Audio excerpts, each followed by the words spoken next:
જય માતા ખેડૂત મિત્રો, સ્વાગત છે તમારું ખેડૂત પુસ્તક ચેનલમાં। આજે તારીખ 7 જુલાઈ 2024 ને આજની સવારની હવામાન અપડેટની અંદર માહિતી મેળવીએ તો ગુજરાતમાં આગામી 9 તારીખ સુધી હવામાન કેવું જોવા મળશે, વરસાદની સંભાવના છે કે નહીં, વરસાદની માત્રામાં ઘટાડો થશે, સાથે જ વરસાદનો રાઉન્ડ ફરી ક્યારે જોવા મળશે, ભારે વરસાદની સંભાવના ક્યારે છે, સાથે જુલાઈ મહિનામાં ભારે વરસાદનું આગોતરું એંધાણ પણ આપણે આ વિડીયોની અંદર આપશું। ચેનલમાં નવા હોય તો ચેનલને સબસ્ક્રાઇબ કરી નાખજો અને વિડીયોને લાઇક આપીને તમામ ખેડૂત ભાઈને શેર કરી દેજો। હાલ ગુજરાતની અંદર અત્યારે વરસાદની માત્રામાં ઘટાડો જોવા મળી રહી છે। વિસ્તારમાં પણ ધીરે ધીરે આગામી 9 તારીખ સુધી ઘટાડો જોવા મળે અને સામાન્ય કોઈક જગ્યાએ હળવા ઝાપટા જોવા મળે તેવી શક્યતા છે।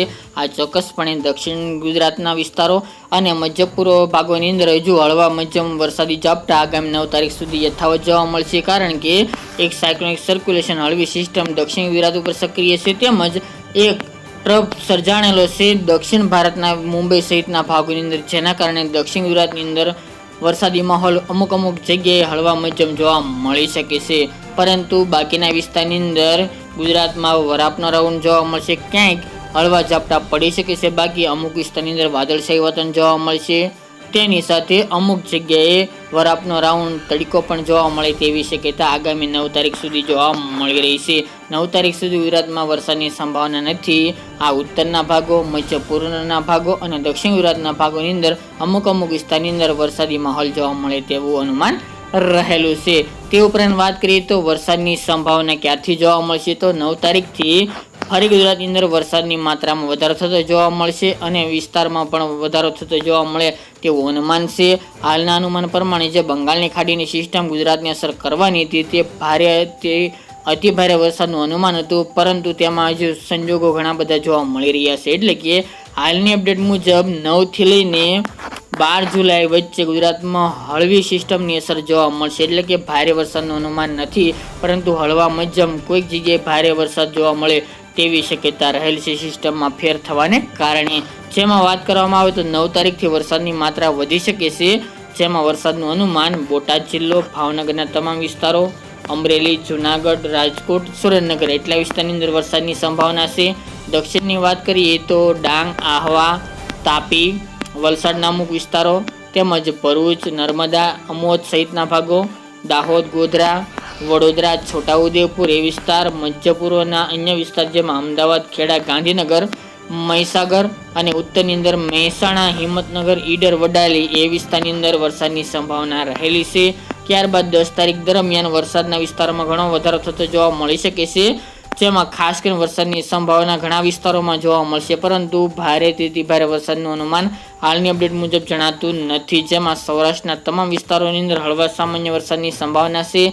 રાજકોટ, જામનગર, દ્વારકા, પોરબંદર, જુનાગઢ, ગીર સોમનાથ, ભાવનગર, અમરેલી, બોટાદ, મોરબી સહિતના ભાગો, દક્ષિણના સુરત, વલસાડ, નવસારી, તાપી, ડાંગ, ભરૂચ, અંકલેશ્વર સહિતના ભાગો તેમજ દાહોદ, ગોધરા, વડોદરા, છોટાઉદેપુર, અમદાવાદ, આણંદ, નડિયાદ, ખેડા, બોરસદ, તારાપુર, ઉત્તરની અંદર સાબરકાંઠા, બનાસકાંઠા, પાટણ, મહેસાણા, અરવલ્લી અને કચ્છના ગાંધીધામ, રાપર, ખાવડા, ધોળાવીરા એટલા વિસ્તારની અંદર 10 તારીખ દરમિયાન વરસાદની શક્યતા રહેલી છે। એમાંથી અમુક વિસ્તારોની અંદર સારો વરસાદ નોંધાઈ શકે છે, બાકી ભારેથી ભારે વરસાદ આગામી 9, 10, 11 તારીખ દરમિયાન નહીં જોવા મળે।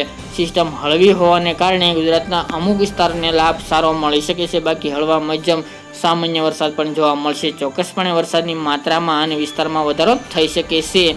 તે સિવાય 11 તારીખની વાત કરવામાં આવે તો જેમાં દક્ષિણના તમામ વિસ્તારો, મધ્ય પૂર્વના વિસ્તારો અને સૌરાષ્ટ્રના ખાસ કરીને ભાગોની અંદર વરસાદનું અનુમાન રહેલું છે, એટલે કે 11 તારીખ બાદથી ફરીવાર ગુજરાતની અંદર વરસાદની માત્રામાં ઘટાડો થશે, એટલે કે 9 થી લઈને આમ ગણવા જઈએ તો 12 જૂન દરમિયાન એમ 4 દિવસ દરમિયાન ગુજરાતમાં સારો વરસાદ નોંધાશે, પરંતુ હળવો મધ્યમ સામાન્ય એવી રીતે। ત્યારબાદ ફરી બંગાળની ખાડીની સિસ્ટમ એક સક્રિય થવાની શક્યતા છે, જે આગામી લાભ 15 જુલાઈ બાદ જોવા મળે તેવી સંભાવના રહેલી છે, એટલે કે 15-16 જુલાઈથી લઈને 22 જુલાઈ વચ્ચે ગુજરાતની અંદર ભારે વરસાદનું અનુમાન રહેલું છે, જેની તમામ ખેડૂત ભાઈ નોંધ લેવી, આ આગોતરા એંધાણ તરીકે નોંધ લેવી, કારણ કે 16 થી લઈને 22 જુલાઈ વચ્ચે ગુજરાતની અંદર ભારેથી ભારે વરસાદની સંભાવના રહેલી છે અને આપણે પણ જણાવી રહ્યા છીએ, જેની તમામ ખેડૂત ભાઈ નોંધ લેવી। જ્યાં સુધી ગુજરાતની અંદર હળવા સામાન્ય મધ્યમ વરસાદ વરસી શકે છે 16 તારીખ એટલે 16 તારીખથી એટલે કે ફરી બંગાળની ખાડીમાં સિસ્ટમ સક્રિય બનતા તેની અસર ગુજરાતમાં જોવા મળશે, જેના કારણે જુલાઈ મહિનાનો સૌથી વધુ વરસાદ 16 થી લઈને 22 જુલાઈ વચ્ચે જોવા મળે તેવી શક્યતા રહેલી છે, જેમાં ગુજરાતના તમામ ભાગોનો સમાવેશ જોવા મળી રહ્યો છે, જેમાં બંગાળની ખાડીની સિસ્ટમ હોવાને કારણે દક્ષિણ ગુજરાત, મધ્ય પૂર્વ અને ઉત્તરના ભાગોની અંદર વધુ શક્યતા છે. સૌરાષ્ટ્ર અને કચ્છમાં પણ વરસાદી માહોલ યથાવત જોવા મળશે, પરંતુ સિસ્ટમ જેમ બનશે ત્યારબાદ જેમ જેમ તારીખો નજીક આવશે તેમ તેમ માહિતી આપતા રહીશું. આજની ખાસ માહિતી માટે આટલું જ મિત્રો. તે ઉપરાંત સ્ક્રીન ઉપર નંબર આપેલો છે તે આપણો વોટ્સઅપ નંબર છે, તેમાં જઈને તમે ખેડૂતલક્ષી માહિતી મેળવી શકો છો. આપણે ગ્રુપ પણ ઘણા બધા બનાવેલા છે, તેમાં તમે એડ થઈને જોઈન પણ થઈ શકો છો. યુટ્યુબ કરતાં વધુની માહિતી તેમજ વરસાદના વિડીયો તેમજ અન્ય માહિતી મેળવવા હાઈ કરીને મેસેજ કરી શકો છો. આપણે ગ્રુપમાં એડ કરાવી આપશું. તો મિત્રો, આ અત્યારની વહેલી સવારની અપડેટ. ફરી એક નવા વિડીયો સાથે મળીશું. આજ માટે આટલું જ.